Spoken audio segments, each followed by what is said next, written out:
Whatu naro naro te tangata, Toitū te whenua.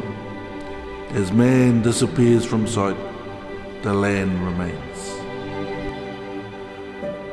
Place names guide our present and future, unveiling cultural history and identity. Māori names tell stories of creation, ancestors and exploration. Restoring them aligns with Te Reo Māori revitalisation and strengthens national identity. These names ground us in the whenua, connecting us to our roots and celebrating Aotearoa, New Zealand's unique identity. In this episode, we conclude our journey, retracing the footsteps of Māori and uncovering the place names they gifted to the whenua, each enriched with knowledge and stories. With help from Edward Allison, Paulette Tamati Aleph, Tumai Cassidy and Matapura Allison, we reflect on the importance of Māori place names across generations. Yeah, a lot of our place names are named after events, historical events that happen. And a lot of our place names are also named for different features of the land, of the water, different plants, different birds that are found in those areas. I think that those names come with, they ground us in who we are and our identity. They remind us of our ancestors of the past. It's all about whakapapa for us, and so it's not just a place name, it's a beacon, it's a marker of identity. And it connects us to our past. Well, they are distinct to this landscape. They are names from antiquity, obviously from our ancestors, with meaning, tell us about that place, what may have happened there. Some of it is whakapapa related, some of it's with those majestic landscapes related to the creation stories, or mahika kai, clues to what a place may hold in terms of values. So it really is part of that fabric, and it just brings the landscape alive. It's not just a hill or a river, there's a story that goes with it in the name, and often very quite beautiful names as well.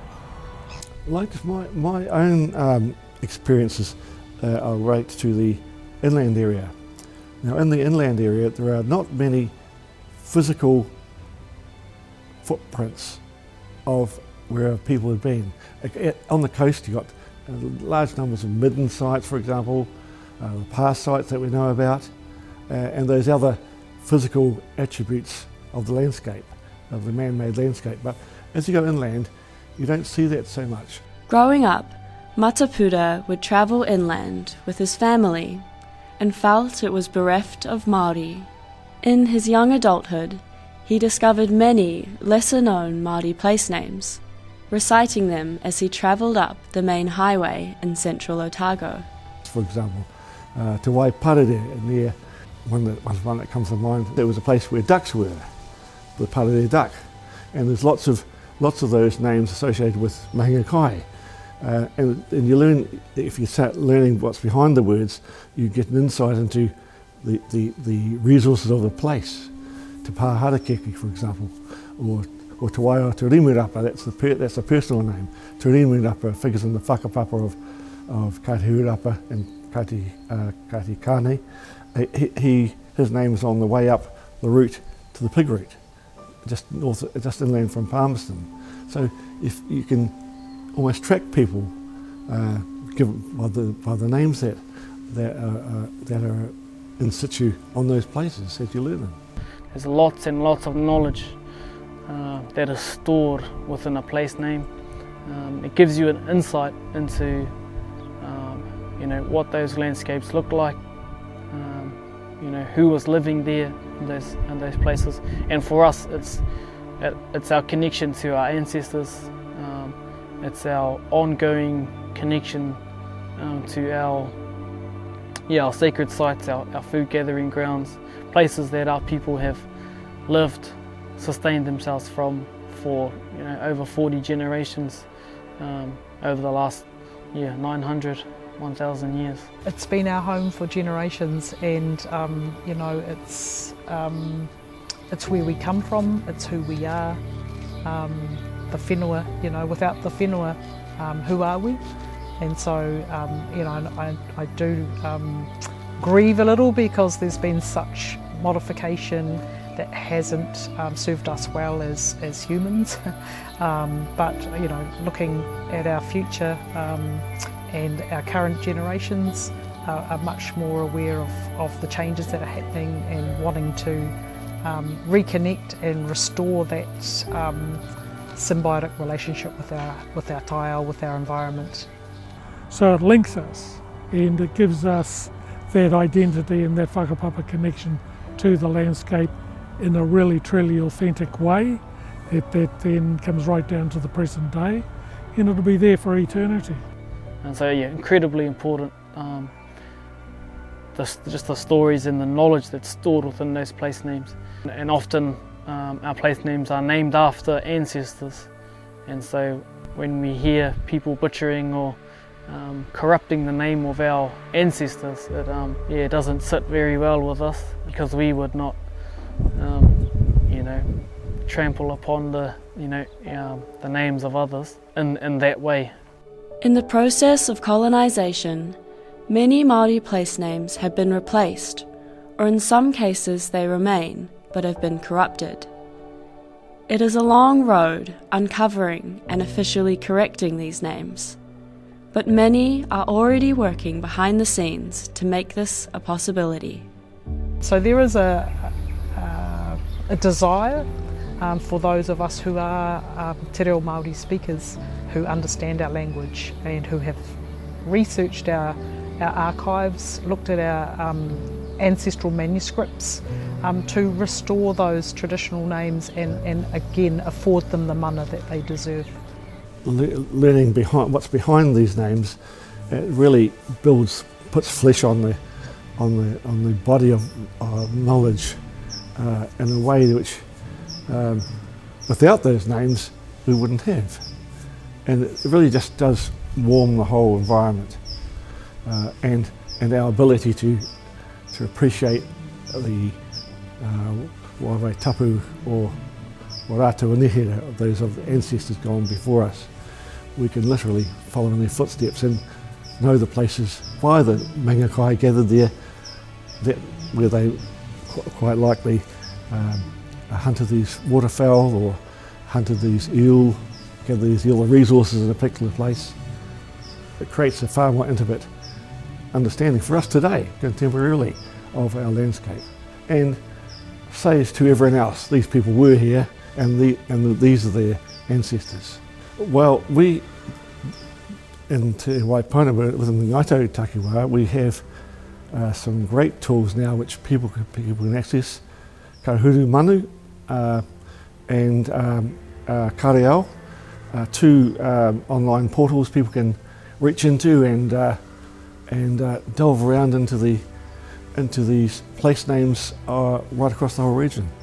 That's very available, and commend anyone who's interested in nomenclature and learning a little bit more about kaitahu, mamoi and waitaha landscape. That's a great way to find an opening into that world. It's quite rewarding and really exciting when we hear people reciting their mountain or their place or where they're from using the traditional name. It's quite special, really. For Māori, te reo is the only language that encapsulates the depths of our culture.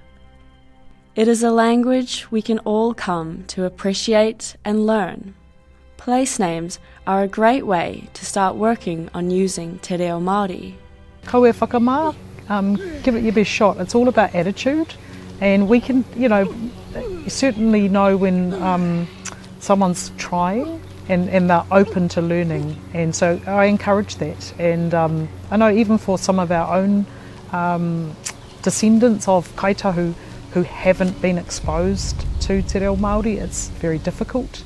I think back to my paua and taua and that generation who weren't raised with opportunities to learn te reo, and we mispronounced our names and our places, but you know, through that, you know, that 7 generations of the pursuit of justice, which we call the te kreme o ngaitahu or kaitahu, the ngaitahu claim, you know, the generation, my generation and my children and my mokopuna, we get to enjoy the benefits of that fight, and I'm really proud our iwi are investing in our own Māori language development and revitalisation, and providing opportunities for whānau to build their confidence and to build their understanding. So it is really important, like maybe just a place name to somebody, but for us it's whakapapa, it's connection, and to be able to have those acknowledged and to have them resounding again on the lips of our people is just is so important for us and our identity and our well-being. Well, it is a great entry into understanding te reo, understanding the meaning of a place, the pronunciation, associating with a place as well, and getting that story. Yes, I think it must be a tempter to people to understand and perhaps want to go a bit further, using pepeha and those other things that people can pull together where they identify with, a place they identify with, learn the names, some of the kōrero that goes. I think that's a great way of being a New Zealander.